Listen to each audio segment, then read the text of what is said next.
Cahaya, kamu terlambat. Transfer saham sudah sah. Mulai sekarang, akulah direktur perusahaan Cahaya. Kakek diracuni sampai koma, tapi paman pakai stempelnya untuk transfer saham.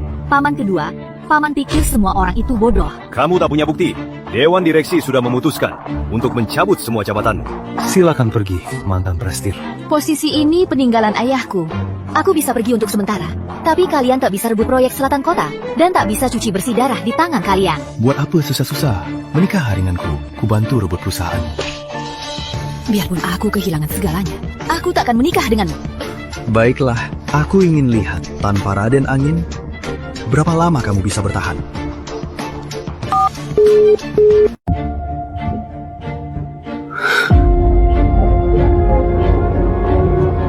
Raden Angin, sebaiknya kau benar-benar kembali. Ibu Cahaya, apa yang harus kita lakukan sekarang?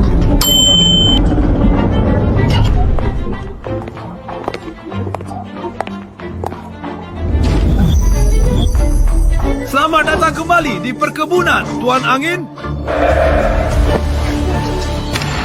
Sebelum fajar tiba, aku harus tahu sisa anak buah Bayu Langit di gerbang angin. Selain itu, jika Putri Cahaya terluka sedikit pun, keluarga Zafran akan lenyap. Selama 5 tahun ini, Bayu Gelap menempatkan 37 orang di gerbang langit. 9 diantaranya memegang dana, 6 orang mengendalikan intelijen, dan 4 orang sudah masuk ke kota Mega. Ketua Wijaya mau kemana buru-buru begini?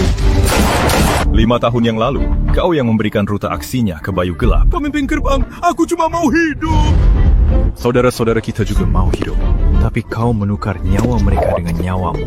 Lepaskan aku, atau aku bunuh dia. Di mana Bayu Langit? Aku tidak tahu.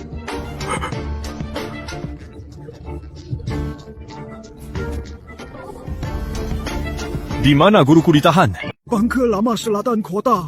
Hanya Bayu Langit yang tahu pintu masuknya. Dia juga bilang harus merebut Cahaya dulu, lalu memaksa Putri Cahaya menyerahkan kuncinya. Serahkan ke pihak berwenang.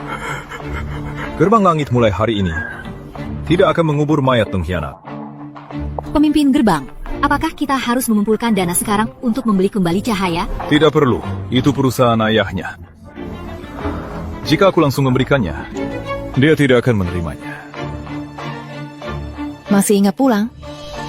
Ingat, Kenapa ponselmu mati? takut ada yang melacakmu dari sinyal. Kenapa catatannya cuma 4 kata? Kalau kepanjangan, takut kamu kira surat wasiat. Raden Angin, kamu selalu merasa bisa menanggung segalanya. Tapi apa kamu pernah mikir? Bukan kamu yang tiba-tiba hilang. Yang nunggu kabar itu yang paling menderita. Maaf. Info, dana, dan koneksi. Gerbang Langit, sekarang bisa kamu pakai semua. Sebenarnya kamu ini siapa? Kalau guru udah selamat, aku bakal kasih tahu semuanya. Nanti lagi. Kali ini bukan alasan. Masih ada pengkhianat di Gerbang Langit. Makin cepat identitasku terbongkar, makin bahaya buat kamu. Aku tak mau kau langsung beli Cahaya. Aku akan pakai bukti, prosedur, dan merebut kembali perusahaanku sendiri. Kebetulan, aku juga berpikir begitu. Ibu Cahaya, Pak Cahaya kedua baru umumkan besok akan melelang terbuka proyek selatan kota. Keluarga Zafran juga sudah bilang, siapapun yang berani ikut lelang akan jadi musuh mereka. Kalau gitu, biar mereka lihat, Cahaya ini sebenarnya milik siapa.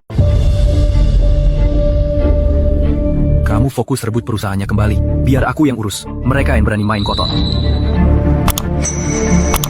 Mulai besok, perusahaan Cahaya akan lenyap dari kota Mega.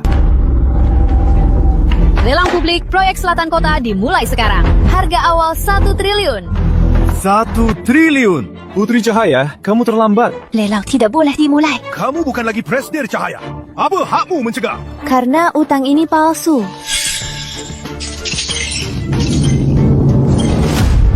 Palsu! Semua ini dia yang palsukan. Data utang diubah atas perintah Pak Cahaya kedua. Tujuannya agar keluarga Zafran sebagai kreditur bisa ambil alih proyek selatan kota dengan murah. Halau, sebagian utang bermasalah. Keluarga Zafran tetap punya piutang sah. Lelang bisa ditunda untuk diperiksa, tapi tak bisa dibatalkan. Dan kamu sudah tak punya uang. Siapa bilang aku akan pakai uang Cahaya?